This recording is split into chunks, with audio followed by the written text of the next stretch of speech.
Today I'm going to give you my take on the most recent overreach by a governor out of New Mexico. This lady just bans carry of firearms.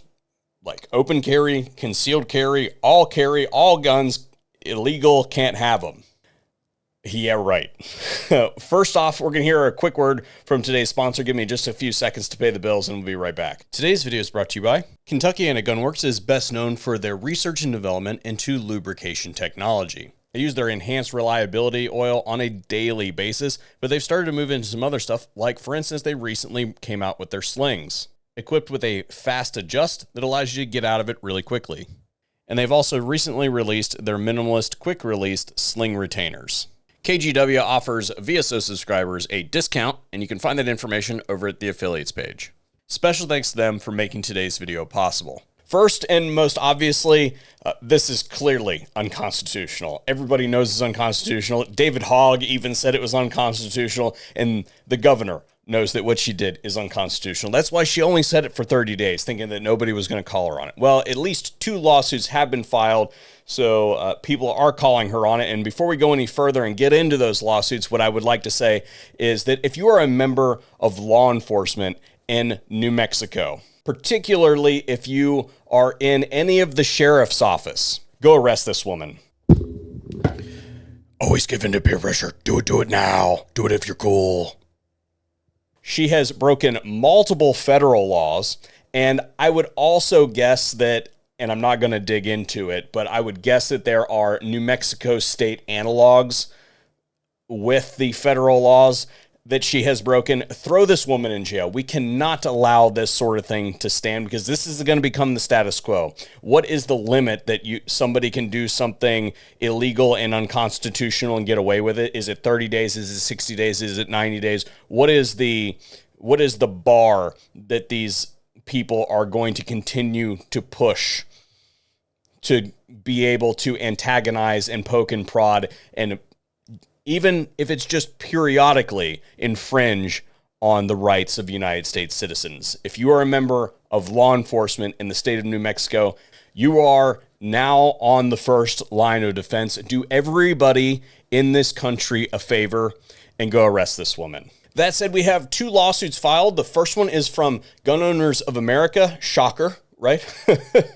And we also have one from the National Association for Gun Rights. And I'm actually, since Jared read an excerpt from the GOA filing yesterday, I'm going to go ahead and read from the NAGR filing.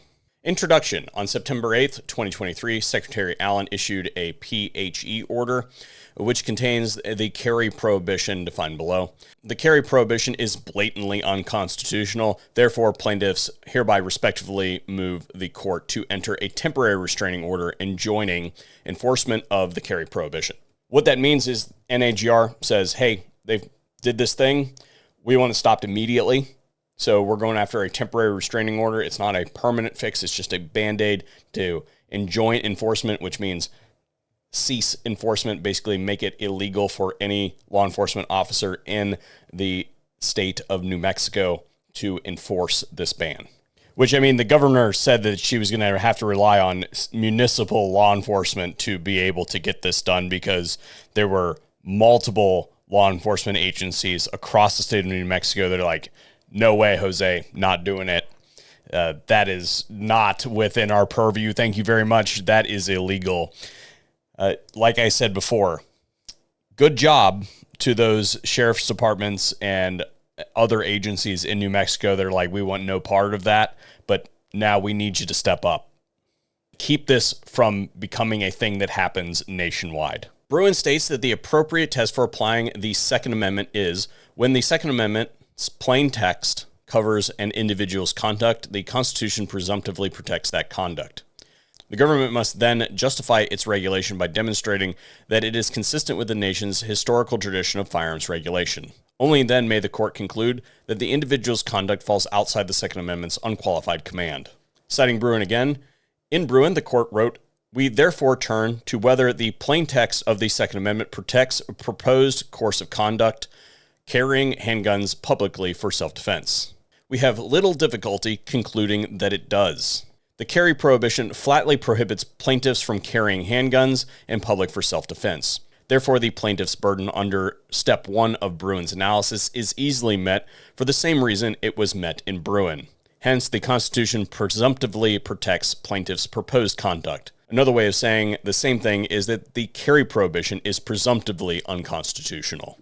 NAGR goes on for 4 or 5 more pages as far as analysis are concerned, and then it says, for the foregoing reasons, plaintiffs respectively request the court enter a temporary restraining order enjoining enforcement of the unconstitutional provisions of the carry prohibition. So short term, block it now. And I would also say that after the temporary restraining order is issued, the whole thing will become moot. And I think that's what the governor is expecting to happen. She's out there trying to score points with her base.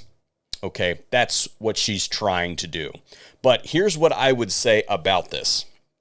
I warned you guys a couple years ago during the that the numbers of women and minorities purchasing firearms in the United States were going through the roof, and that these racist leftists were not going to stand for that. And since those reports came out, you have seen unprecedented movement by these people who do not want certain categories of people to have guns. They can't come right out and say it, because if they did, it would be blatant that they are behaving in that way. So instead, they're just saying everybody because they have an agenda. And that's all that I have to say about that. Let me know if I'm over target on this one in the comment section down below. Interacting with the video in any way helps tell the machine that more people need to see this content, and I greatly appreciate your guys' support. Hopefully we'll see another video here at the VSO Gun Channel.